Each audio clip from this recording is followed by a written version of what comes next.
when it comes to the future, like most people who are millennials, I am surprisingly an optimist. Because here's my view on that. If you don't believe that things are going to get better, then there's no reason to keep going. And so, even though I don't look like it in public and I might say things to point them out, I do believe we can turn things around and that they can get better. But for over 11 years,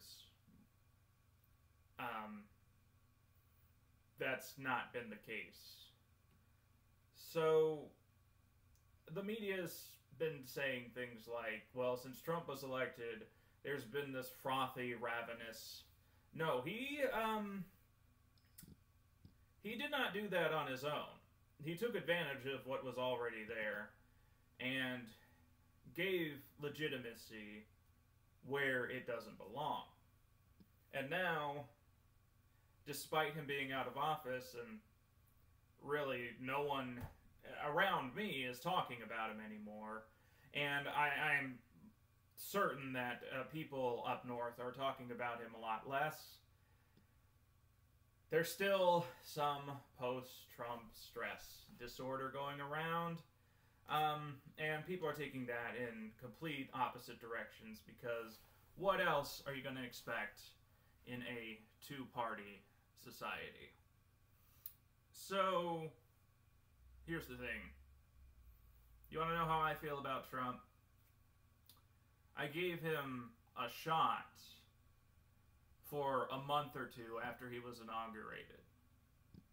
I'm really serious about that. Like, I was hoping he would put his tribalism aside and that he would use his business expertise to make things great again. And that he would do it in a way that all Americans would eventually come to like. But that's not the Trump that happened. So, Donald Trump gained immense popularity by channeling resentment. That's not a secret. But any politician is going to do that to some degree, but Trump did that to an absurd amount. He energized people to vote enough in one election to make it to the White House. I doubt that could ever possibly happen again. Legitimately. Because, honestly, Americans in general are tired of the lack of stability in their country. We, the people, give a lot of different reasons for that. And I'm willing to listen to those reasons, even if I don't agree with them. And, you know, personally, I believe the issue is a lack of fairness going up. Republicans believe it's because of a lack of fairness for people below them. There is some truth to both of these, but the people who benefit the most from this, in my opinion, are billionaires at the top who are starting to wake up and realize that maybe that thing about trickle-down isn't... I mean, the people are going to come for some kind of guillotine, even if it isn't communism or socialism. It could be fascism. That's also possible. And fascism. Think of the word. Most of you can't, though. It's a pejorative, and the definition is murky. It's not necessarily a far-right ideology, but most of the time it is. It sets aside the individual, but any authoritarian regime will do that, whether it's communism at least in the real world, and or fascism, also in the real world. Those tend to be far right. Fascism tends to manifest in a far right manner because it uses resentment to get into power, and they can't really dial that back to stay in power. And Trump made up this myth that the election was stolen from him. Now, given the events of 2020, it appeared, and just from the signage, like in Maple Grove in 2016, there were like no signs for Hillary Clinton. There were almost none throughout the whole metro, so I can see why Minnesota almost went to Trump. But 2020, people felt very different. There were Biden signs and Trump signs in the suburbs, so people were enthusiastic enough to show up and make a difference. And another big thing, I mean, there were people in rural areas who were like, I am tired of seeing things around me. People around me just turn into lunatics, so they need a wake-up call. There were Biden signs in rural Minnesota. Not everywhere, but there were more than there were Hillary Clinton signs in 2016. There was more energy among Democrats, and thus higher turnout, though that was for both Democrats and Republicans, but it was enough to tip the scales. And I look outside in the world around me. It is self-evident that Biden won Minnesota. Now, I don't know about other states. I haven't gone to polling places. I don't see the back end of that. The news showed you a lot of that during the election in November. And yet people would prefer to believe a lie that would give them a scapegoat for doing some terrible things. As Americans, we need to stop being terrible to each other in general, because when you divide the country and that's your energy, it doesn't end. And the same people who say they are ready for Boogaloo aren't. They just aren't. So, Boogaloo. What is Boogaloo? That is a word that means, well, the sequel. It is a pejorative term for sequel. When you see Electric Boogaloo on the internet, that means a bad sequel. So, just like the formal term in cinema, it's going to play out the same way in politics.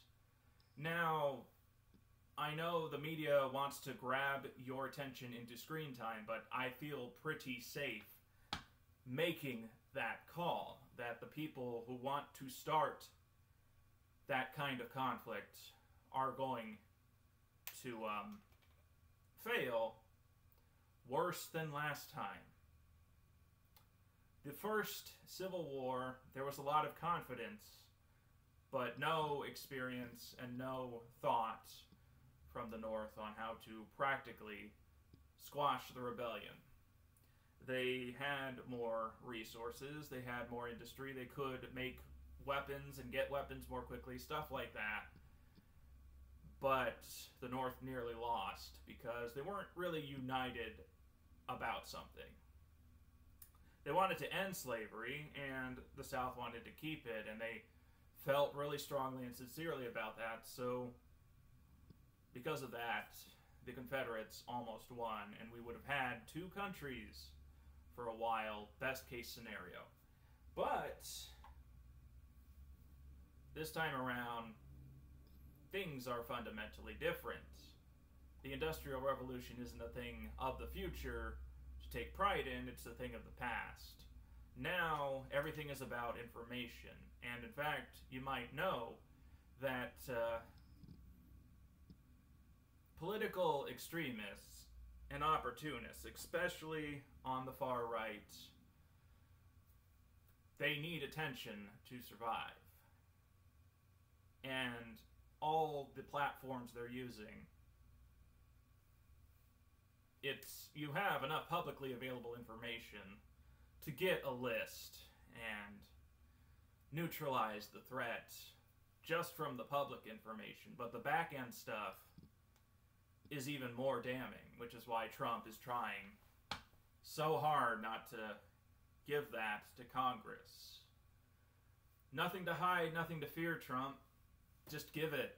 Just, if you really are innocent, just end the problem before it begins. But no, Trump's not an innocent man. He really does want to overthrow America for his own interests. And only his interests. Like, not even for the people following him. They're just useful tools to advance his agenda, not yours. So, why would Boogaloo fail? Well, it comes down to information and communication and the ability to follow through, to be quite honest. Like, it's one thing to say, I want this bloody thing. It's another to actually prepare for that. And if there's anything I've noticed about right-wingers in general, and older people who are more likely to be supportive of the former president, it's that they hate just the slightest change in anything. So, like, I do in fact work retail. When something changes about how checkout happens, or if shelves move over one aisle, they're not willing to think, oh, hey, maybe I should look at the signs and see where it is now. What they want to do is walk right up and say, where's this item? I mean, and I don't just say the vitamins are here, or the chips are here, or stuff like that. What I do is I'm like, okay, here is where the item is and why we moved it there, so that hopefully they are not mad at myself or the company I work for. Because in Republican land, everything would be the same and done the same way all the time. It's sort of conservatism, but it's like, don't change anything about my life. I like it, and I don't care if you don't like yours. But everyone else cares, like, and they are willing to change a lot of things and make things extremely inconvenient for you until you cry Uncle Joe. So that's basically what the next Civil War, if it does happen, is going to be like. And it might just end before there is any significant amount of bloodshed, because see this thing here? See this Constitution that I bought from the National Archives? That thing that is the foundation of our government? I put it back there, but, you know, I read it. I have a video reading it. It's not a deep fake or anything like that. I actually did that. And, so that Constitution there gives the president a bunch of tools to squash something like a Boogaloo. And very quickly. Like, I know Biden is not stupid, and he's not just going to step aside, and if he does, it'll be for Kamala Harris, who will be even more aggressive. So, what would the executive branch of our government do? Well, there is a recognized period from when war is declared to when Congress has to approve the declaration. Like, you can call the National Guard and do stuff, but you can't do it, you know, you can't do it indefinitely. So, in this grace period, one possibility is that the Biden administration will get the National Guard involved until it doesn't have to be anymore. After that, knowing that there is some existential threat to the government, he'll just declare another presidential reconstruction, one that's more thorough and aggressive than the last one. Which is what should happen anyway. Like, if Congress isn't going to do anything, then the president needs to be doing a lot more than he's doing now. And, the policies, the executive orders, they need to happen. And also, the judicial branch needs to chill and not gum up everything all the time, because in the end, the judges that are making laws so difficult to be enacted are also going to be caught in the crosshairs of this. So, to the Supreme Court, I sincerely ask that you consider that before making a ruling that could destabilize our society even further.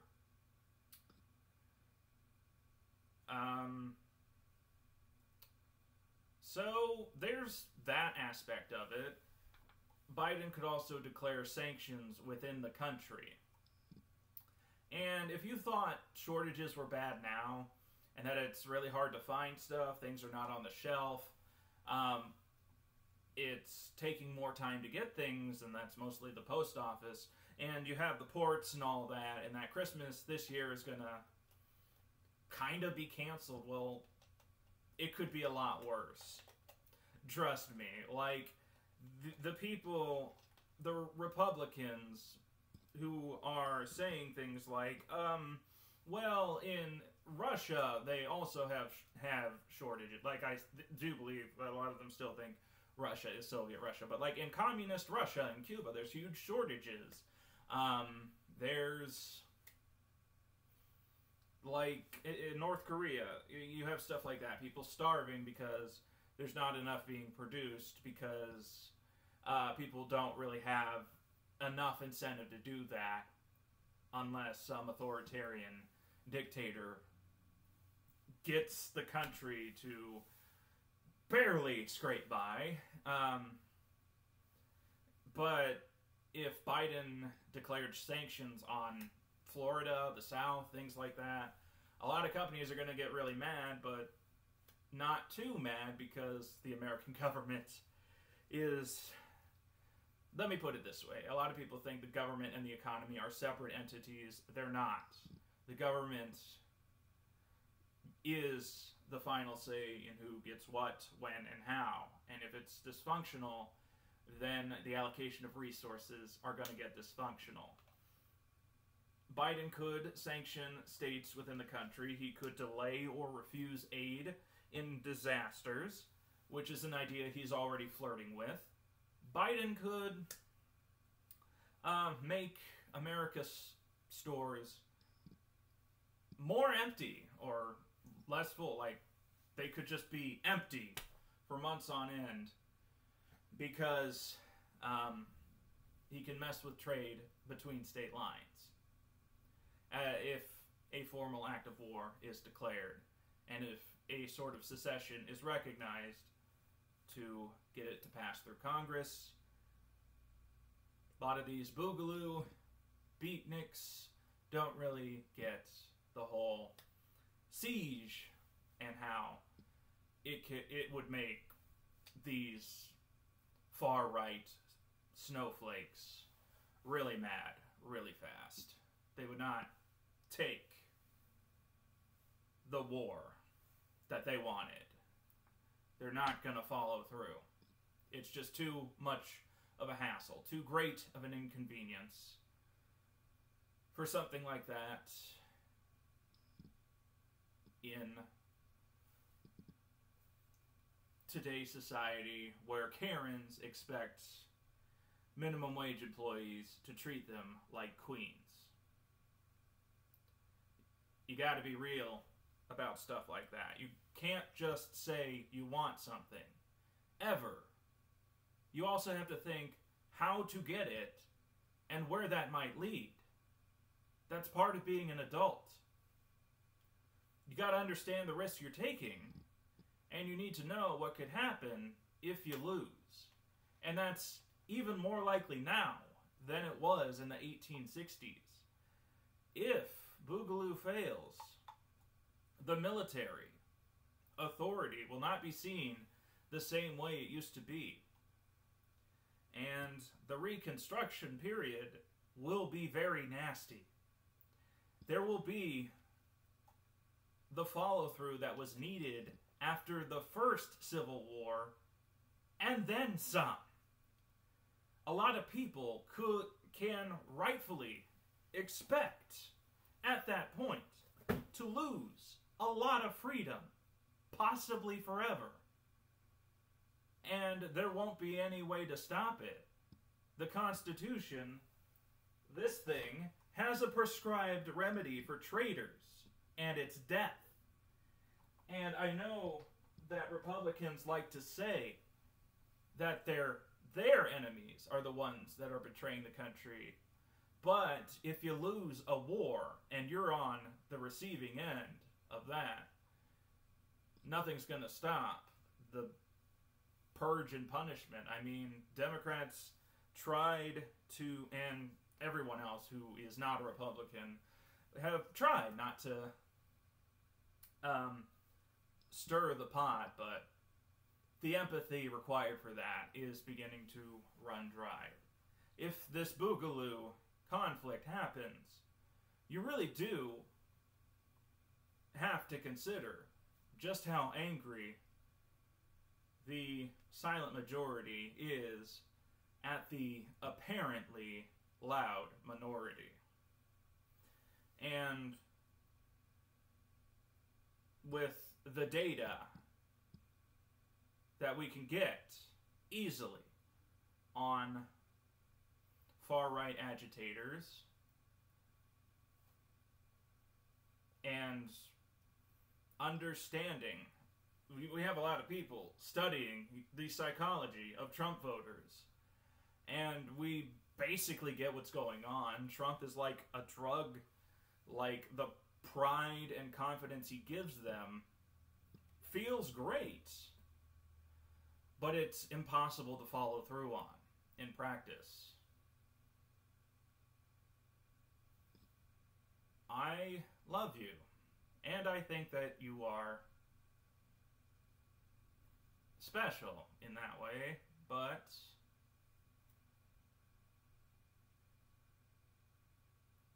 I love America more than that. And that's not something I'm going to apologize more. I love America more than Trump and anyone enabling this guy who is an immature toddler. One that needs to grow up.